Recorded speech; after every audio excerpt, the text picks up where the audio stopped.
salaamaaleykum gars yi nuyu naa leen daleen ak jàmm ñu door xibaar yi waaye laata loolu may wax ngeen abonné aimé bés cloche bi bu ko defee lu dugal rek ngeen daal ci jot xibaar nag tey am na ak tardé maanaam ñi ciy jégal bu baax ndax xat-xati jamono yi moo tax boobu léegi mënuñu daal di dugal suñu ay xibaar waaye nag dañuy wéyandi ak li nga xam moo fi ruus kii di Assane Diao moom nag nekk foofee ca Espagne di football ca équipe bu ndaw ba Espagne ba maanaam footballagul ci équipe A bi waaye nag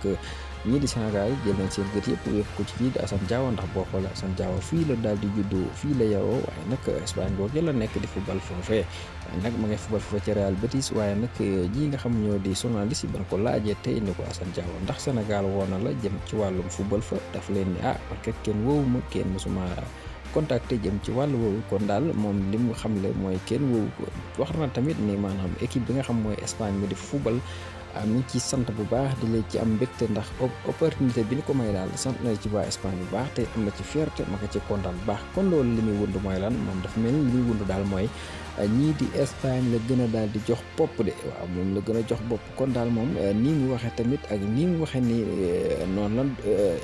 fédération bu Sénégal doxee ak moom kon day daal di mel ni moom dañ ko daal di yombalal mbir mi pour mu daal di dem jébbalu ak foofee ca Espagne kon daal mën na Assane Diao kon joueur Espagne la dem bu Espagne daal di defee ay jéego jëm ko ci kii nga xam moo di Assane Diao am na possibilité bu baax maanaam am na chance pour daal di football ak équipe A bu Espagne comme ginnaaw bi nga xam ne Aliou Cissé nag laajoon nañ ko ci lam ci tontu woon mooy Assane Diao bi kat Espagne ñoo ko yor ndax ñoo ko tabax ba mu baax est-ce que dinañ ko tabax bu mu yëgg dina ko jébbal ñu waa Sénégal kon moom daal dafa mel ni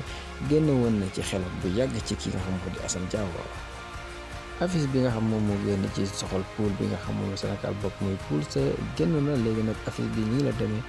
Sénégal ak Gambie ñoom ñoo war a daal di jëkk football waaw ci kan maam Sénégal ak Gambie ñoom ñooy daal di war a daje ci seen poule muy poule C léegi nag loolu mi ngi war a am le 15 janvier 2024 la daal di war a dóor après ba ca topp nekk ñii di Cameroun ak Guinée war a nekk le 18 janvier moom tamit 2024 bi ci lay daal di doon Sénégal ak Cameroun loolu mi ngi am moom tamit waxtu 5 heures maanaam 17 heures lay daal di match bi am ñu bu ca bàyyi ko Guinée daal di daje ak ki nga xam moo di Gambie le 20 ñoom tamit noonu 20 heures lay nag si bay door su boobaa léegi nag Guinée ak Sénégal war a jëndoo bu ca bàyyi ko Gambie ak Cameroun daal di ñëw noonu la li nga xam moo di poule C bi di war a demee poule bu nag poule bu métti la ndax bëri ak ñeneen poule boobu daal doonul lu yomb poule bu tar lay doon ndax boo xoolee ñi ñëpp ëpp ay ponkal la mennum Gambie doo nga moom ci nekk koo xam daal mën nañ ne maanaam du équipe bu mag waaye Gambie nag noonu la dëgëre noonu la amee solo te it football bu ñu yor daanaka dafa dëppoo ak sa football Sénégal ndax boo xoolee Gambie kat ak Sénégal daanaka benn la ndax fii ñiy football Gambie ñooy football fii ci championnat bu Sénégal bari na fi ñoo xam daal daanaka te it ay ñu jóge fii ñoo xam ni nekk ay nationalité gambienne kon ñooñu daal boo leen xoolee. ñoo ak Sénégal benn lan ñoo yam benn football kon daal poule bi mën nañ ni football yu neex di ngeen ko fa gis ma match yu tar yu neex di nga ko fa gis ndax Cameroun moog Sénégal day metti ndax ñi ngi sax am benn amical boo xam ne ko war a football ñii naa deen ko football ak du ko football kon loolu yi mi ngi ci sunu kanam la 16 bi la mi ñor ko daal di jogante mu daal di ne ñeel li nga xam mooy maanaam match bu tàggatu la woon match boo xam ne daal match bu amical la woon xaritoo waaye nag match boobu day mujj daal doon match boo xam ne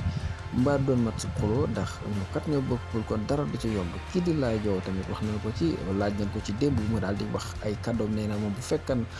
te ni moom laay jow moom moo yor équipe bi day daal di fomm li nga xam ne mooy amical bi dox ci diggante Sénégal ak Cameroun ndax nee na daal loolu yi nekkul loo xam ne loolu war a football la ndax bu fekkee ni bokkuñu sax pool mën nañ caa daal di natt suñuy doole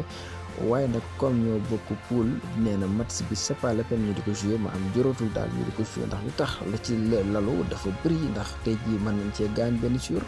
maanaam tey jii boo xoolee buñ ci gaañee joueur Cameroun du daal dañ ko daal indi problème buñ ci gaañee joueur Sénégal tamit dañ ko daal indi problème ndax ñun nag suñuy joueur gaañu daf leen yomb lool ndax boo xoolee Sadio Mané li nga xamante ni mooy mondial bi ñu génn gaañu na am fi blessure boo xam ne ñëpp dañoo taxaw ni Sadio Mané moo ñu manqué Idrissa Gana Gueye jël na fa carton nga xamante ni moo ko teewoon football contre Angleterre li ñuy wax ni dafa manqué bu baax Cheikh Kouyaté blessé kon loolu tey jii te boo xoolee suñu diggante ak CAN bi mën na ne ñetti weer képp mbaalu ko manqué moom moo ci des léegi nag ñu daal di dëgmal lu mel nii ñu daal di bokk ak Cameroun pool war a dajoo li nga xam mooy ab amical ndax amical bi daal moom nee na bu doon moom day wax fédération bi ñu daal di waxtaan bi jëm ko annulé ndax lii daal daanaka dootul nekk amical ndax match bu am solo lay daal di doon match boo xam ne adaptation mën na fa am ndax ñu tëb doole lay doon boo xam daal dina ne daal moom pour moom jaratul ñu di koy def. voilà Sénégal war a jonjoo ak ñi nga xam ne moo di Gambie le 15 janvier 2024 maanaam 14 heures lay am Sénégal Cameroun moo tamit le 19 janvier 17 heures lay am Guinée ak Sénégal daal di tëj xew yi mu nekk nag mardi 23 janvier à 17 heures la match boobu di am foofee ca Côte d'Ivoire mbokk yi foofu la xibaar yi am ñu daal tàggatu ba suba ak jàmm incha allah.